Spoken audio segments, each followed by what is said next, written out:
Thank you for joining us. Violence and tension have fled in the southeast states this year, and many stakeholders are concerned. Archbishops and bishops of different Christian denominations have expressed concern over rising violence in the region. They are worried that the land is soaked with blood, while gloomy clouds are hanging in the air. The bishops promised to engage the Indigenous People of Biafra, IPOB, IPOB, and other separatist groups on the need to stop the violence and ask the federal government to consider granting them amnesty. It was, throughout, it's something we considered last week. Right now, the situation is getting quite alarming, and it's like a no-go area, the southeast. And as we are counting down to the Anambra election, the tempo in Anambra State seems to have been the level of terrorism in Anambra State. But it has to do with the election, I don't know. But the southeast now is almost a no-go area, and the people there are calling for help, and even stakeholders are saying that, look, people should sit down and dialogue should be the best way out. Babajide. Yes, if people are asking for dialogue, I would not oppose it. I had, in fact, said before now that it is not every issue that we can resolve with force. As a country, we must learn our lessons. If we cast our minds back to what happened around 2016 in the Niger Delta area, at a point we thought that by simply sending soldiers to that place, we'll be able to silence the Niger Delta Avengers. But the sabotage of Nigeria's export terminals continued, and they found a way to reduce our capacity to just 500,000 barrels a day. It affected the economy. And in the end, we had to engage those militants because their own kind of fight is easy. To bridge an export terminal, you don't need an army of fighters. 2-3 persons can do it. And now you pour soldiers to the whole area. What are they going to do? They understand the area more than you do. They understand the creeks. At the point of our soldiers were even sinking in the creek. It was those same boys that saved their lives. Soldiers who are not used to swimming, you know. So now, if we also cast our minds back to the conflict in Colombia, the FARC rebels and the government had been involved in a fight that lasted 60 years. At a point, it occurred to stakeholders that they needed to make peace. And in 2018, a decision was reached to make peace with FARC rebels.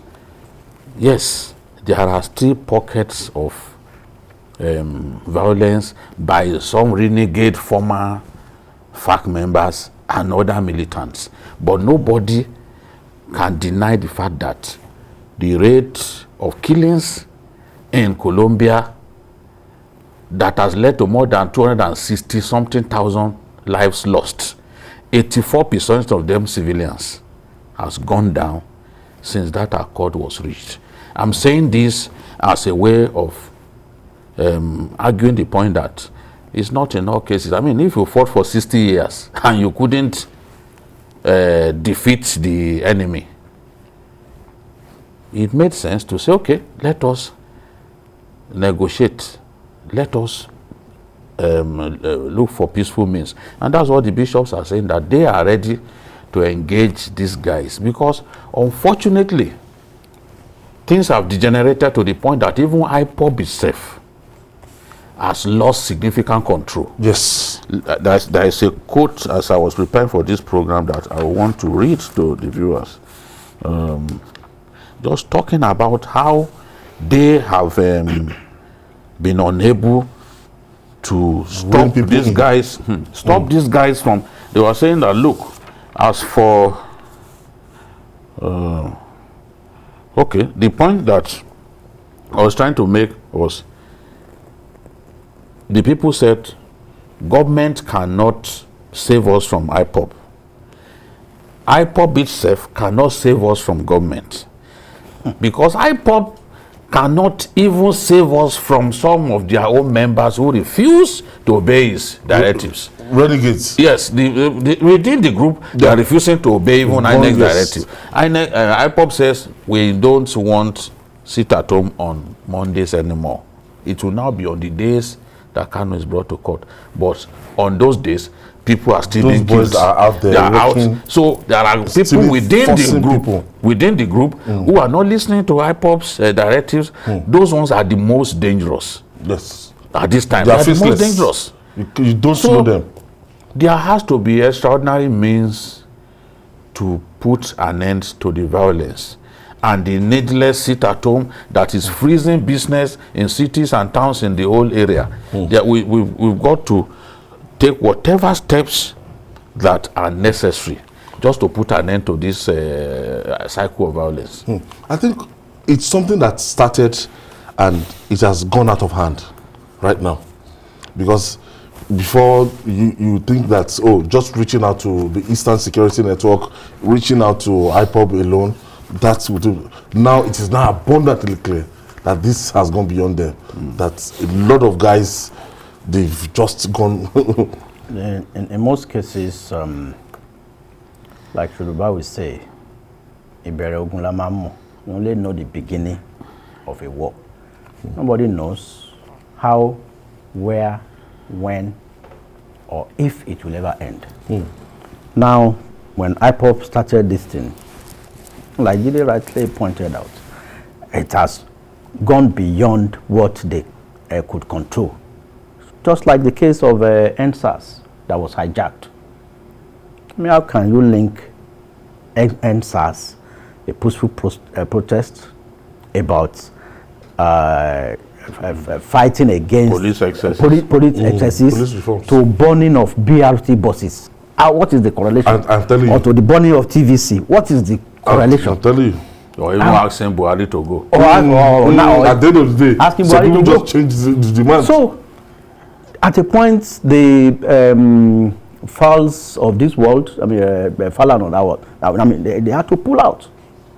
That no, this thing has gone beyond. So, it's the same thing that is happening in the southeast. Cut out of hand. Yeah, and I'm happy that the religious leaders, I mean, came out in strong, unequivocal terms that we need to find a solution to this. And you can see that, I mean, the Anglican Communion, the Catholics, Methodists, CAN in general, even the Pentecostal churches, all of them came together with one force and said, the solution to this is not militarization or through the courts, but like we need an amicable solution.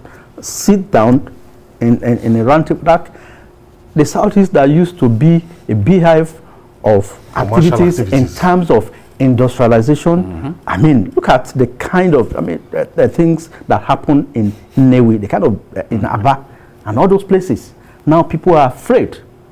On Mondays now, most towns and commercial centers in the Southeast will be like, a ghost town. And you can see the man hours that are lost, and even resources and money that are lost as a result of such things, because people are not, even when IPOB is no longer calling for a sit at home, people are afraid to come out on Mondays.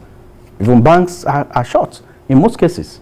So it has gone beyond what IPOB could handle, and I think it's high time the government looked at the situation where a political solution will be found to this matter. I mean, we have seen instances. I mean, the case of Al Mustafa, the former CSO of Abacha, was resolved politically. I mean, the case of Namdi Kanu, could be resolved politically via dialogue. So, because we need to end this senseless killings. I'm yet to recover from the death of Dr. Akunyili. I mean, the way he was butchered, I mean, hacked down. I mean, it leaves a lot. I don't know, because for any revolution, to begin with something, it's always, looking very. There was no direction at the first instance. Right now, this voice seems to be strong, even stronger than that of the governors across the southeast. You can imagine this is a typical street in the southeast now. And when governors are crying, telling people, go to work, come to work, we'll sack you, people will not listen to the government. So the democratically elected structure across the east now, it seems they've lost control of the people that are even leading. The truth is, if Southeast governors were popular and delivering the dividends of democracy across board and making the people happy, IPOB would have been insignificant. But the way it is, the people have lost faith in their leaders. They've lost faith in the elites of the Southwest. So IPOB has gained tremendous ground with young, angry youth, unemployed youth, young, angry, unemployed youths. Yeah. Yes. They are the foot soldiers for IPOB. Because we've always talked about the youth budge as being a strength. 70% of the Nigerian population are young people. But it is also a time bomb. Yes. Because unemployment has now reached 45% in our country. Yes. So at that rate, we are churning out graduates with no hope. As they will join IPOB in the east, getting a they'll job. be bandits in the north. A lot of them are simply angry with the system. They are not going to listen to these governors. They can shout themselves hoarse that if you go out, you get killed, but nobody will listen to them. They fear IPOB more than they fear the government of the day. That is the truth. Buki Olajide from Ikorodu. Thank you for joining us. Yeah, MJ, fine, thank you. Go ahead, please. Really goes out to the people. So the people caught in between the fight between the government and the IPOB. I just pray, just like you people are doing, please continue to emphasize peace so that these people can have peace of mind. I really appreciate what the people are doing. Hope to join you people one of these days. Thank you. Okay, bye-bye. You're welcome. Thank you. Okay. Thank you. Those young people, as I said, the huge population of young people in our country ought to be a strength. But it is also a time bomb because we are churning out graduates, no jobs for them. Even the people who are not graduates themselves, they deserve to work. But where are the jobs? And it is a lot worse in the southeast, where the people have established themselves to be fantastic at retail trading in our country. They are the best, no doubt about it. Now, it's not everybody who can be a trader. It's just not possible for everyone to be a trader. You need to first be set up properly before you can take up an entrepreneurship as a career. Now, those of them who can't trade, what happens to them? No jobs. They are the people who are finding it convenient to go and join IPOB. No. And when you preach to such people, they are so angry with the system that they are not ready to listen. It took a long time. They have no regard. They have no regard for those governors. Look at the governor of Imo State, for example. They fired rocket-propelled grenades at his compound, destroyed his Rolls Royce. And so now, if those governors had the voice that can calm things down, we won't be in this kind of mess. Look at what those clerics said. With the increasing divide between the ruling class and the people, and the vacuum created by an alienating leadership at the federal, regional, and state levels, separatist bodies emerged and soon began to win the loyalty of a frustrated citizenry. That's the point. One fellowship. That's the point. It's like they saw a vacuum. And that they have now come to fit to say, look, under these present arrangements, there is no hope. It is when we have our own state, our own country, that there will be hope. I was listening to some people at the airport as I came down, came down from my car, and they were saying, look, this Biafra go still work, oh. Forget it, Biafra go still work. Don't deceive yourself. There were about 5 of them. There was no dissenting voice. And I looked at them. They were the people do touting at the airport. Frustrated, no doubt about it. Frustrated. Those are the kinds of people that IPOB has been able to penetrate their minds. Now, you can, if just in Lagos here, people gather, about 5 of them, and they were singing from the same hymn book, you can be sure that over there, the population of people supporting IPOB, who see IPOB even as an alternative to the government of the day, is rising. No one can deny that IPOB has its strength in the young people. How we address that is the issue. Another shocking part of it is that once somebody from the southeast step out of Nigeria, I can tell you that 70-80% of them automatically they are rooting for IPOB.